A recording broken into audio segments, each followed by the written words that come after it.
un presente indivisible. Y esto lo vemos, por ejemplo, en el Salmo 90. Acompáñenme, Salmo 90.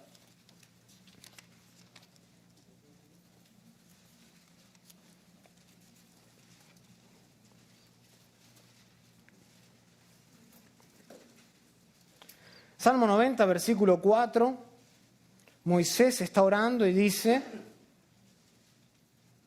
porque 1000 años delante de sus ojos son como el día de ayer que pasó y como una de las vigilias de la noche. Ahora, a veces para nosotros es difícil recordar acontecimientos que ocurrieron hace varios meses o hace varios años atrás. Tenemos dificultades para traer a la memoria esos detalles, esos momentos. En algunos casos nosotros ni siquiera podemos traer a la memoria detalles específicos de acontecimientos que transcurrieron tal vez la semana pasada. Ahora, ¿ustedes se imaginan si nosotros pudiéramos vivir casi 1000 años como vivió Matusalén? Estaríamos en problemas. La verdad es que si nosotros viviríamos esa cantidad de años, recordaríamos muy poco. Y la claridad de esos recuerdos sería muy difusa, muy ambigua. Nuestra mente retrocede en el tiempo hasta que desaparece en una especie de niebla del pasado. Es difícil, es difuso para nosotros recordar todos los detalles. Pero aquí Moisés declara que para Dios, dice, 1000 años son como el día de ayer. 1000 años son como el día de ayer. O sea, Dios ve todo con gran claridad y en forma vívida, como que si recién hubiese ocurrido.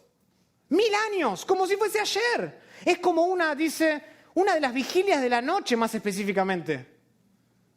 La noche, antiguamente, se dividía en 3 periodos de tiempo. Y cada periodo de la noche consistía de tan solo 4 horas durante el cual el centinela hacía guardia. Y acá Moisés compara y dice, para Dios son como el día de ayer que pasó los 1000 años, y como no dice todas las vigilias, dice como una de las vigilias de la noche. Para Dios 1000 años son como 4 horas. Es un tiempo muy corto. Y así es como 1000 años le parecen a Dios. Dios trasciende todas las limitaciones de tiempo. Y en su experiencia, el presente nunca deja de ser. No hay un antes y no hay un después en la existencia de Dios. Ahora, habiendo dicho esto de ningún modo significa que Dios no tenga conciencia del tiempo. Esto no significa que Dios no tenga conciencia, o sea, sabedor de la sucesión de los momentos. Porque aunque Dios, por un lado, trasciende todas las limitaciones del tiempo, Él no está totalmente separado del tiempo. Después de todo, ¿quién fue el que creó el tiempo? Dios. Génesis 1:1, en el principio creó Dios los cielos y la tierra. Esto quiere decir que Dios existía antes del principio. Dios existía antes del principio, cuando comenzó el primer día, y por consiguiente, ni siquiera el tiempo tiene existencia en sí misma. El tiempo, para existir, depende ¿de quién? De Dios. Dios lo creó. Dios lo creó. Y para que siga existiendo, Dios lo tiene que seguir manteniendo. Dios sostiene el tiempo en su totalidad y en cada uno de sus momentos. En otras palabras, déjeme ponerlo en perspectiva. A pesar de que Dios está completamente por encima del tiempo, esa es la independencia, y a pesar de que Dios no está sujeto al proceso cambiante del tiempo, esa es la inmutabilidad, Él conoce la totalidad y Él conoce cada sucesión del tiempo. Y esa es la eternidad. Para ponerlo en perspectiva a las 3. Dios está por encima del tiempo, independencia, no está sujeto al proceso cambiante del tiempo, la inmutabilidad, pero Él conoce la totalidad y la sucesión de los momentos. Esa es la eternidad. Dios ve el pasado, Dios ve el futuro tan claramente como si fuera el presente. Y Él se relaciona perfectamente al orden temporal de la creación, haciendo del tiempo su siervo. El tiempo es un siervo para Dios. Para nosotros el tiempo muchas veces es nuestro amo. Para Dios es completamente distinto. Dios hace del tiempo su siervo para revelar, dar a conocer sus perfecciones, dice el Salmo 90, versículo 1, de generación en generación. De generación en generación. O sea, cuando nosotros consideramos todo esto, nosotros podemos concluir lo siguiente, que Dios existe fuera y dentro del tiempo. Dios existe fuera y dentro del tiempo. Y esto es de mucho ánimo para nosotros, hermanos. Esto es de mucho ánimo porque nos recuerda que Dios ve claramente y actúa más decisivamente que nadie en nuestras vidas en el universo. Dios ve, Dios observa, Dios conoce cada sucesión de los momentos. Dios es Señor, Dios es amo absoluto del tiempo y controla cada momento de nuestra vida para su propia gloria. Esa es la eternidad de Dios. Ahora bien, de la misma manera que Dios trasciende las limitaciones del tiempo, Dios también trasciende las limitaciones ¿de qué? Del espacio. Y eso nos introduce a la cuarta perfección. Y a esto se le llama comúnmente en la teología ¿la qué? La omnipresencia. La omnipresencia, esta palabra que omni en latín significa todo, todo presente. Y también se enseña en el libro de los Salmos la omnipresencia. Acompáñenme al Salmo 139. Salmo 139.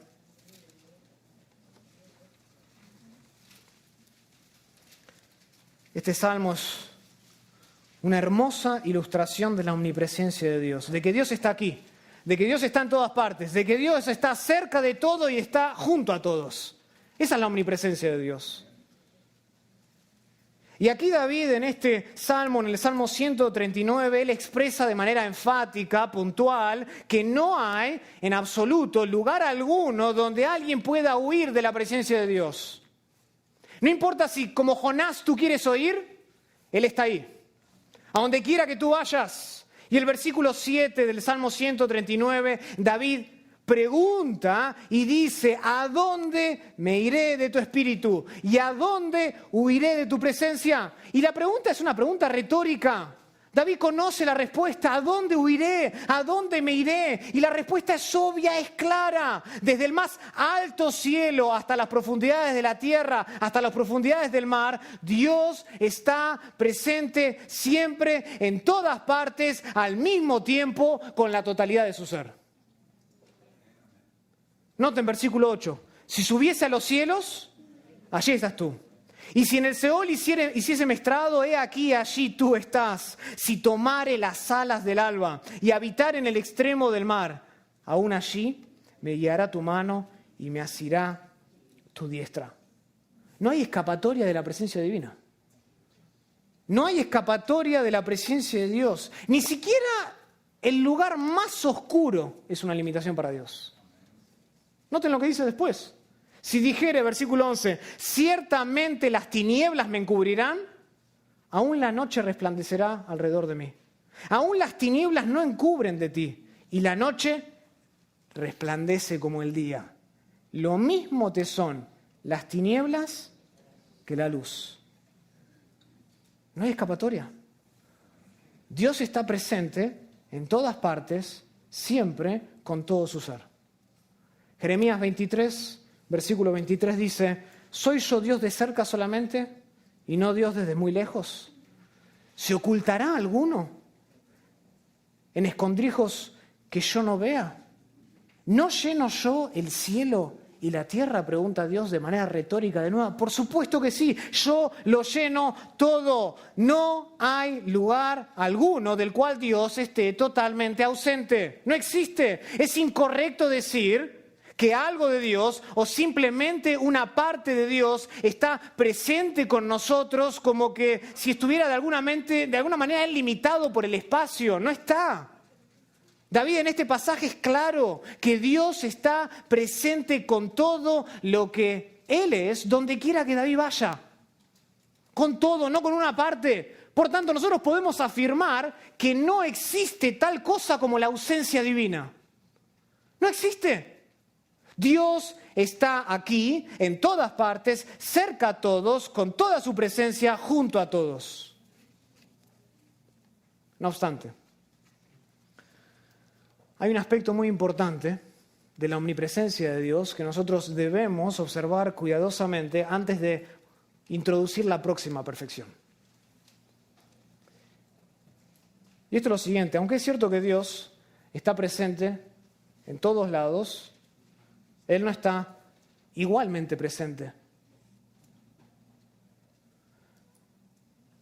En otras palabras, lo que quiero decir con esto es que Dios actúa de manera distinta en diferentes lugares. Sigue estando presente, pero la manera en la que Él actúa es diferente. Claramente, por ejemplo, su presencia no es la misma con el impío que con el justo. No es lo mismo. Acompáñenme, por ejemplo, a Salmo 145.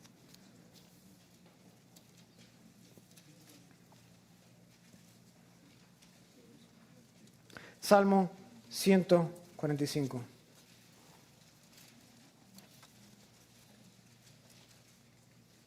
Versículo 20.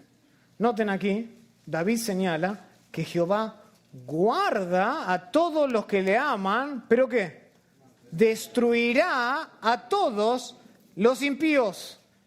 En el idioma original aquí hay un evidente juego de palabras entre la palabra guardar y la palabra destruir. Son muy similares en cuestión de sonido, en términos fonéticos.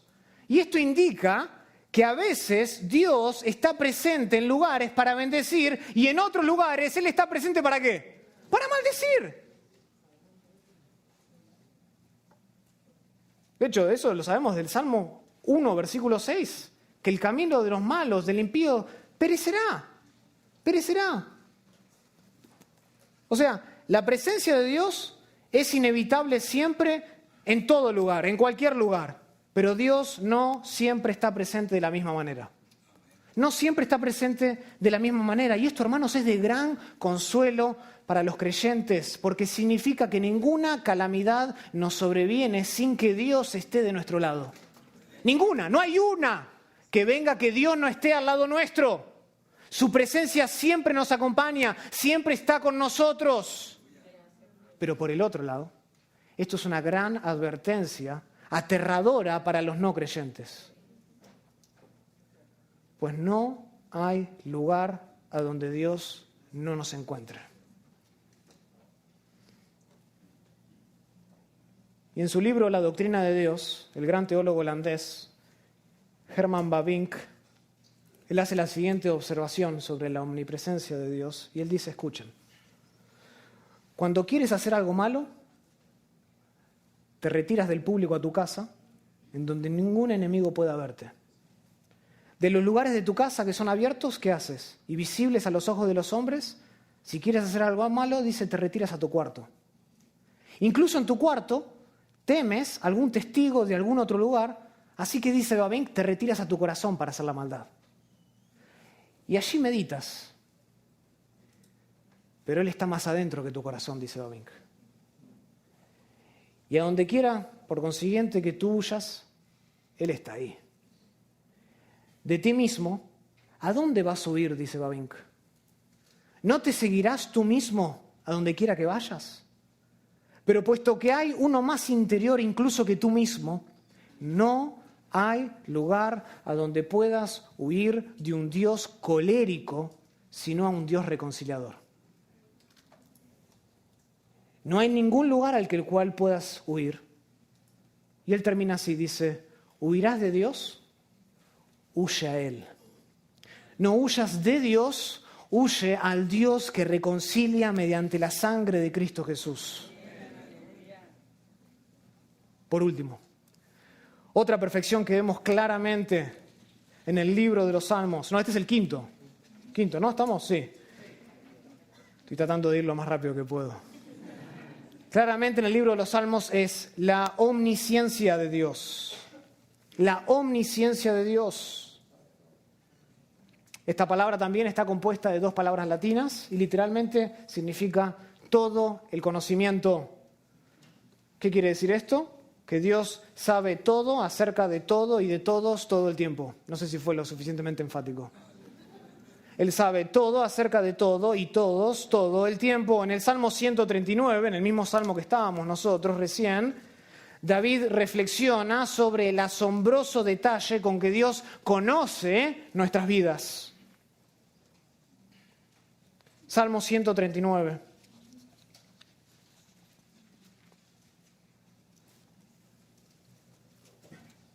Versículo 1 dice así: Oh Jehová, tú me has examinado y tú me has conocido. Tú has conocido, dice, mi sentarme y mi levantarme.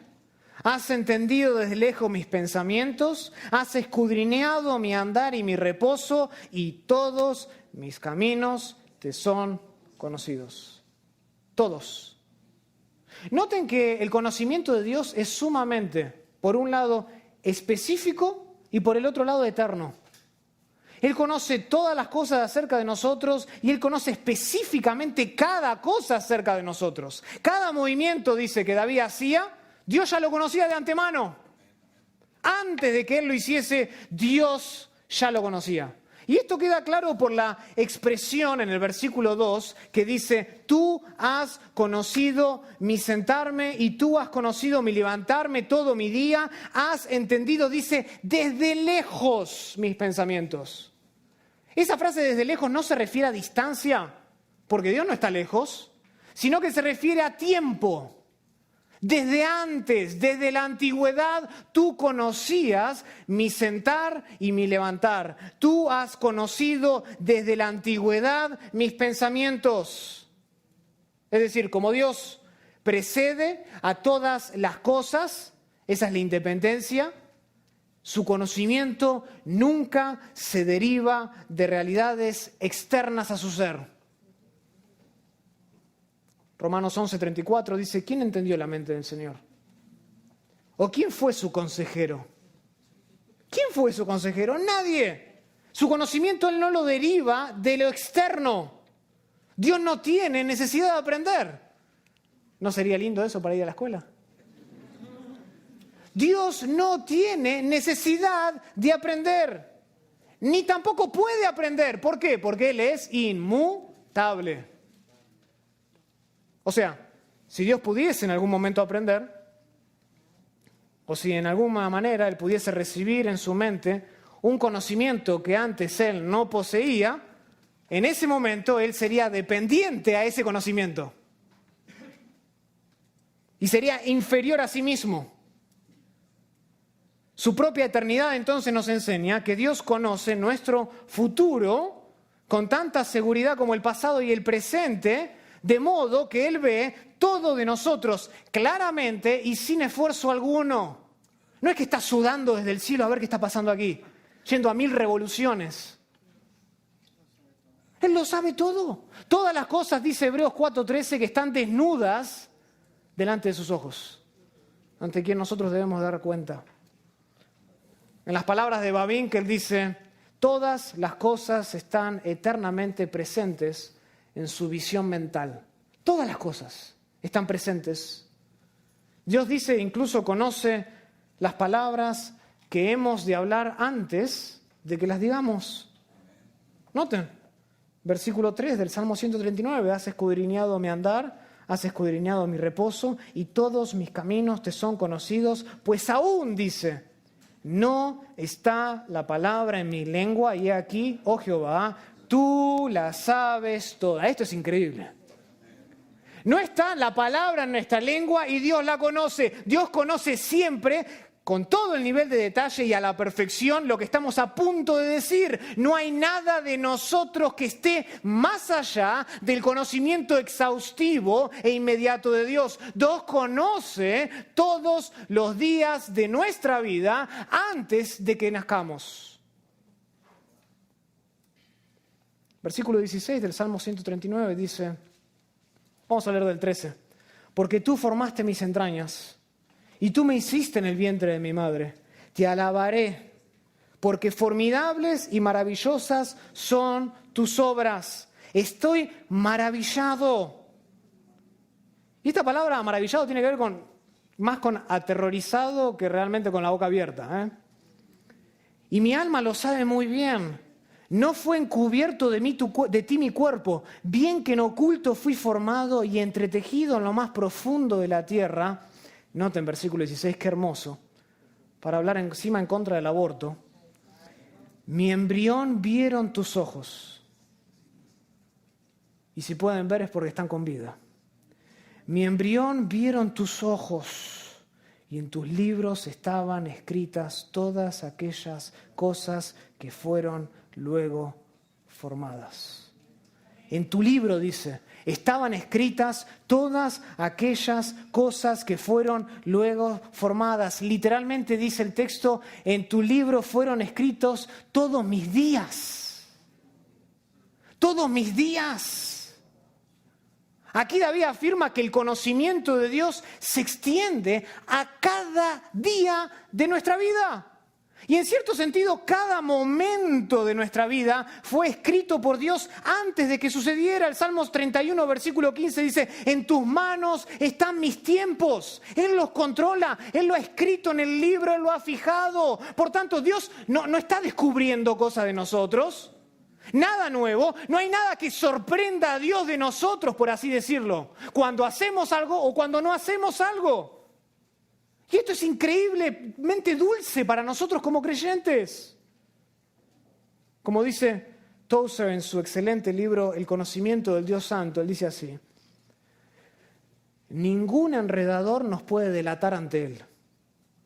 Ningún enemigo puede hacer que valga su acusación. Ningún pasado, escuchen, ningún pasado vergonzoso puede salir dando tumbos de algún escondido rincón para humillarnos y revelar nuestro pasado.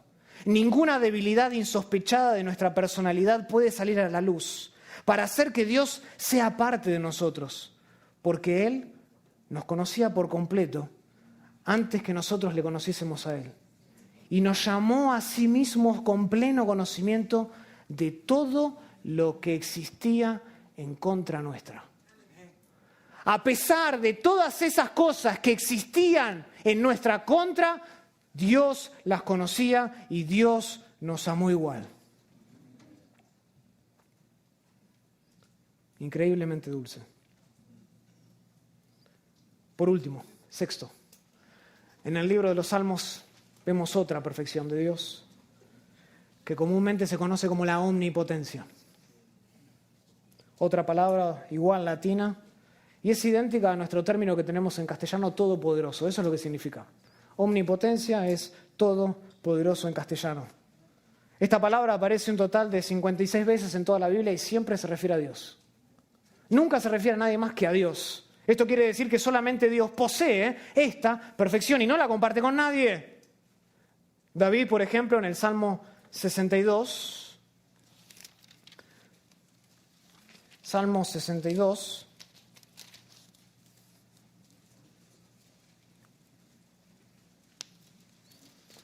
versículo 11,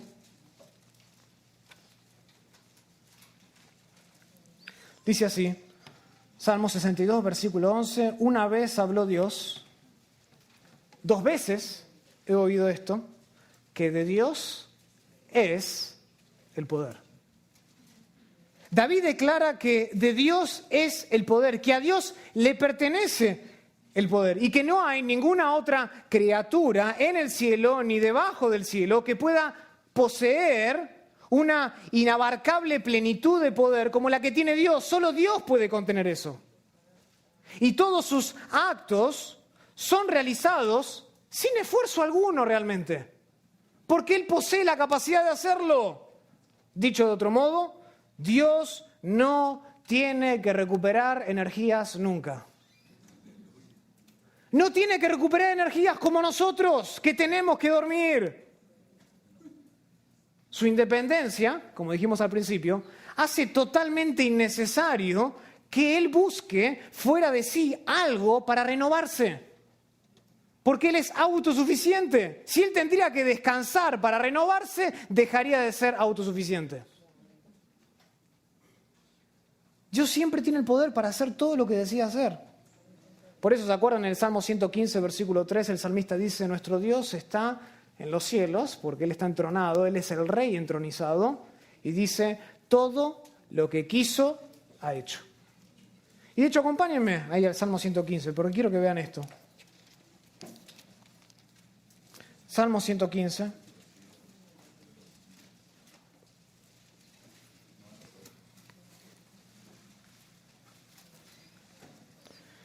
Versículo 3 dice, nuestro Dios está en los cielos, todo lo que quiso ha hecho. Noten lo que está en el contexto, versículo 4. Los ídolos de ellos son plata y oro, obra de manos de hombres. Tienen boca, mas no hablan. Tienen ojos, mas no oyen, mas no ven. Orejas tienen, mas no oyen. Tienen narices, pero no huelen.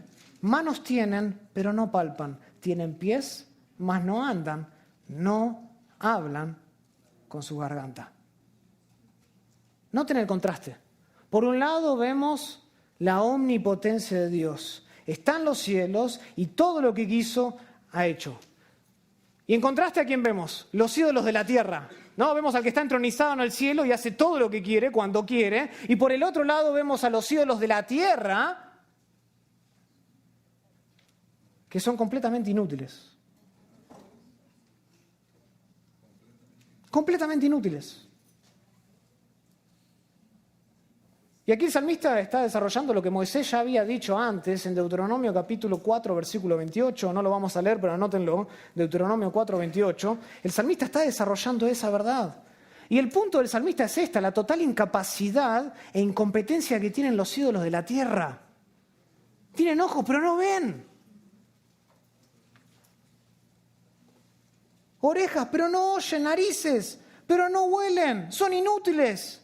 No tienen el poder para hacer nada y mucho menos el deseo para decidir hacer algo. ¿Por qué? Porque están muertos. Ni siquiera pueden desear. Pero en contraste, Dios no está limitado. Dios no está limitado en ese sentido para ejercer su poder. Todo lo que Él desea, Él hace. Todo lo que Él quiere, Él cumple. Así y todo, hay algunas cosas que Dios no puede hacer. ¿O no? Hay algunas cosas que Dios no puede hacer. Por ejemplo, Dios no puede mentir. En Tito 1:2 se le llama literalmente el Dios que nunca miente. Segunda de Timoteo 2:13 dice que no puede negarse a sí mismo. Santiago 1:13 dice que Dios no puede ser tentado por el mal, ni Él tienta a nadie. Todo esto concuerda perfectamente con la inmutabilidad de Dios. Es meramente imposible que Dios deje de ser Dios y actúe de alguna manera que no está de acuerdo con su naturaleza, sus perfecciones, sus propósitos y sus promesas. O sea, la omnipotencia de Dios no es un nombre más que le damos a Dios como la suma de todas las perfecciones que Él tiene, como que si la omnipotencia es la más grande de todas. Todo atributo, toda perfección es calificada por las demás perfecciones. Esto quiere decir que no es completamente correcto que Dios puede hacer cualquier cosa. Aunque su poder le permite a Dios hacer más de lo que realmente sucede, el uso de su poder siempre queda determinado por la voluntad y por todas las perfecciones de su ser. Siempre queda determinado por eso. Como bien señala un teólogo, él dice, hay una gran diferencia entre decir todas las cosas son posibles y cualquier cosa puede suceder. Claramente, para Dios todo es posible, sí, pero no va a hacer todo lo que Él puede hacer. Pero cuando es su voluntad y cuando Él promete hacer algo, Dios puede hacer y hace todo lo que eternamente quiere y se le antoja hacer. Y nada es difícil para nuestro Dios. Nada. Incluso salvar pecadores ingratos como tú y yo. Cuando Él se dispone a hacerlo, Él lo hace y nada es difícil para Él. Hay muchas otras perfecciones enumeradas en el libro de los Salmos. Y podríamos estar toda la tarde y todo el día viendo estas perfecciones y Estoy seguro que mañana también van a escuchar otras perfecciones siendo anunciadas desde el púlpito. Pero estas 6 que vimos hoy son suficientes para demostrar que el libro de los Salmos es instructivo, que el libro de los Salmos es didáctico por naturaleza, que el libro de los Salmos es más que una colección de cánticos, que es más que un devocional de la mañana con café y pan, que el libro de los Salmos nos enseña teología robusta. Y así como está la teología de Pablo en el Nuevo Testamento y la teología de Pedro en el Nuevo Testamento y la teología de Juan en el Nuevo Testamento, también podemos desarrollar una teología profunda de quién es Dios en el libro de los Salmos. Y mi oración, hermanos, es esta. Es que nuestra idea de Dios se aproxime lo más posible al verdadero ser de Dios revelado en el libro de los Salmos. Que ustedes vengan sistemáticamente a la clase de los Salmos todos los días y sean instruidos para conocer quién es Dios. Porque cuanto más su idea de quién es Dios se aproxima a la realidad de quién es Dios, usted podrá vivir una vida entregada a Dios para su gloria siempre. Pero cada vez que usted abriga una noción incorrecta en su mente del ser divino, usted está un paso más cerca de la ruina espiritual. Estudiemos los Salmos sistemáticamente, profundamente, teológicamente, para luchar contra esa tentación que tenemos de abandonar en nuestras vidas una visión correcta de Dios. Que Dios nos guarde, que Dios nos cuide y que su palabra sea una práctica en nuestras vidas todos los días. Oremos al Señor. Querido Padre, te damos gracias por tu palabra. Gracias, Señor, porque el libro de los Salmos nos enseña y mucho acerca de quién tú eres. El problema es que muchas veces no estamos dispuestos a poner el trabajo. Nos acercamos al libro de los Salmos como si fuese una lectura más. Y superficialmente leemos los Salmos sin realmente estudiarlos.